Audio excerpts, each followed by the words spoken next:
You want an intro? I've got your intro. It's almost Thanksgiving. I ain't got no chicken and dressing. Let's get this video done so we can go get some food.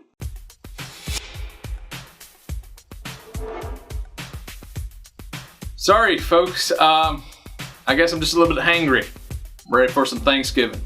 But let's get started with this week's episode. This week's episode starts off with a bang as Carmine Falcone's car couldn't handle the sap that was going on between Lee and Mario. It just blew up rather than suffer its existence. Carmine kindly gives Jim a whole day for the police to figure out who's behind this assassination attempt before he steps in and takes matters into his own hands. Come to find out, the bomb was meant for Mario, not Carmine. Jim frantically searches the rest of the episode to find Mario's assailants before they either kill him or before the wedding, whichever comes first, because Jim desperately, sorta, wants Mario to marry Lee. Kinda. More on this a little later on in the episode. Ed has kidnapped Butch and Tabitha in this episode, who he blames for the death of Isabella, but they didn't do it. And Barbara is desperately on the hunt to find them before anything else bad happens to them. And now it's time for Dean's Comment of the Week. But this time, with the actual Dean. Bro, you gonna pull your gun out 10 minutes after everybody else has done pulled theirs out. Where's your head at? Why? Why? Why are you gonna do that? And this has been Dean's Comment of the Week with the actual Dean. In his interrogation, Nigma discovered that Butch didn't cut Isabella's brake lines, but that wasn't before Tabitha made a personal sacrifice to keep Butch alive. I guess I could say I have to really hand it to her for making that sacrifice. Oh, that's terrible.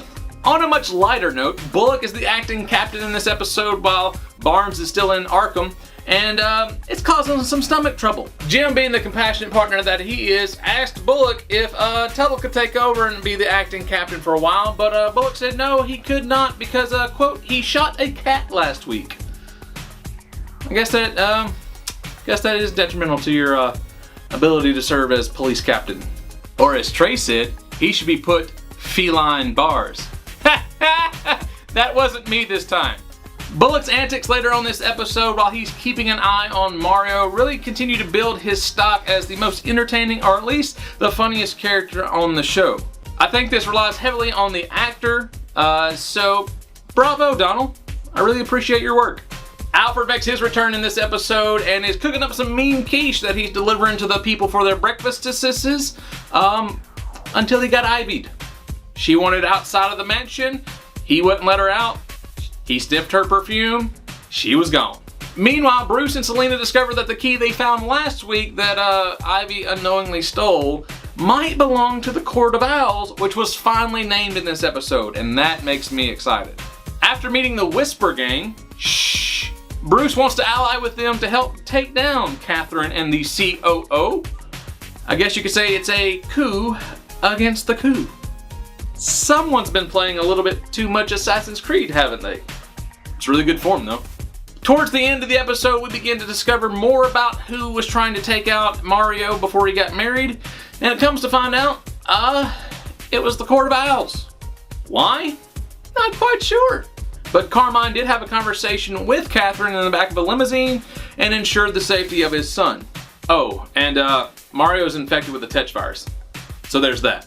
Mario being infected with the Tetch virus will definitely play a big part of next week's episode as it references the big green-eyed monster of jealousy, or envy. Either one. Alright, that does it for this episode of Just 1 Cent. I'm about to go tear up some turkey, so until next time, like, share, and subscribe to this video, follow us on all of our socials, and keep that imagination alive.